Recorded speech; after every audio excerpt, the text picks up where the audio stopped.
6월 13일 화요일, 이번 한 주간도 오늘 하루도 주님의 은혜와 또 십자가 복음의 그 믿음의 삶을 실제로 살아가는 귀한 하루, 귀한 한 주간 삶 되시기를 축복합니다.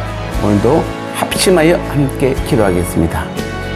믿음이 연약한 성도에게 주님의 마음으로 실수를 용납하며 사랑으로 이해하는 성숙한 우리 교회와 우리 모두가 되게 하옵소서.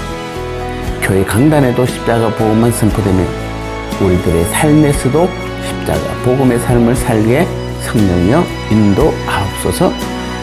30초 동안 합심하여 간절히 기도하겠습니다.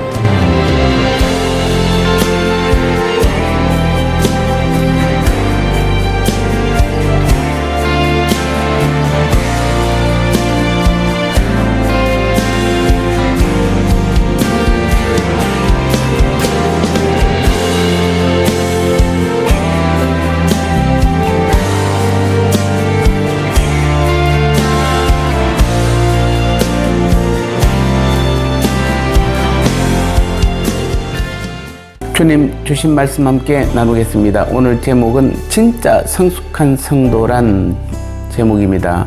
로마서 14장 1절 말씀에 믿음이 연약한 자를 너희가 받되 그의 의견을 비판하지 말라 하면, 믿음이 연약한 자를 용납하는 성도가 진짜 성숙한 성도인 것입니다. 오늘 1절에 보면은 믿음이 연약한 자를 너희가 받되 그의 의견을 비판하지 말라고 했습니다. 여기서 믿음이 연약한 자는 누구일까요? 주님을 영접은 했지만은 교회 생활을 하기는 하지만 아직까지 생활에 변화가 없거나 신앙에 대한 충분한 지식이 없어서 어떻게 살아야 할지를 모르는 사람입니다. 이들은 주님의 가르침을 어기는 실수를 하기도 하며 성경의 가르침에 위배되는 옛 습관을 쉽게 버리지 못하기도 합니다. 그런데 바울은 오늘 우리에게 이런 연약한 사람들을 받으라고 권면하고 있습니다. 여기서 받는다는 것은 열렬히 환영하고 영접하는 것을 의미합니다. 이러한 환영은 상대를 의심하는 마음과 상대방의 과오를 비판하는 마음이 없어야만 가능합니다.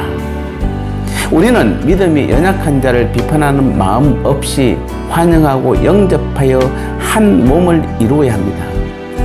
우리는 마치 죄인 되었던 우리들을 넓으신 팔을 벌려 따뜻하게 맞아주신 하나님처럼 우리도 믿음이 연약한 자들을 그 마음으로 받아야 하는 것입니다. 여러분은 아버지의 유산을 미리 상속받아 이웃나라로 가서 방탕하게 살다가 온 둘째 아들을 기억하실 것입니다. 그 아들은 아버지를 실망시킬 일을 저지른 것입니다. 그러나 누더기 옷을 걸치고 냄새나는 몸으로 돌아오는 그를 아버지는 어떻게 맞이합니까? 내가 준 재산을 어디다 다 썼냐? 내 말을 듣지 않는 꼴을 봐라. 거기서 무슨 나쁜 짓을 해서 어디 한번 들었나 보자. 그렇게 비난과 비판이 뒤엉킨 말을 했습니까? 아닙니다. 오히려 그를 보고 처근히 여겨 달려가 목을 안고 입을 맞추었습니다.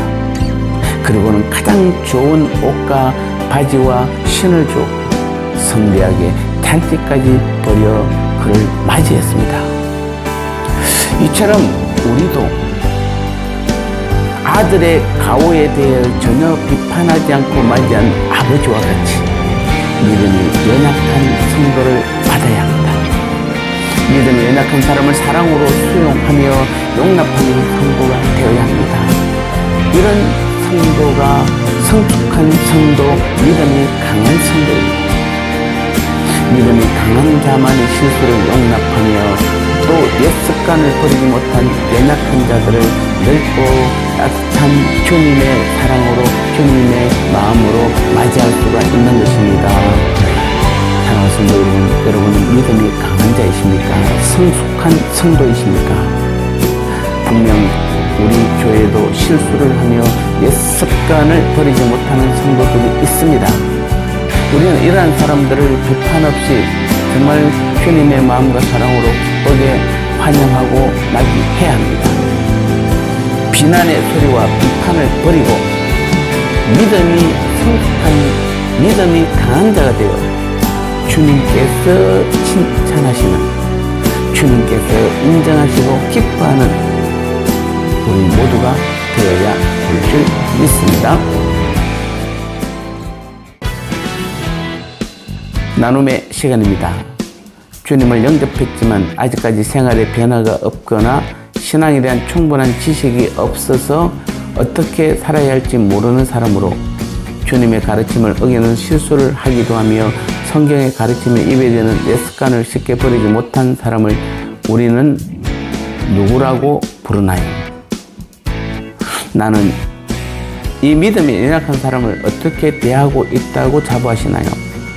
또 앞으로도 이런 믿음이 연약한 사람의 실수에 대하여 어떤 마음으로 대처하려고 하시나요?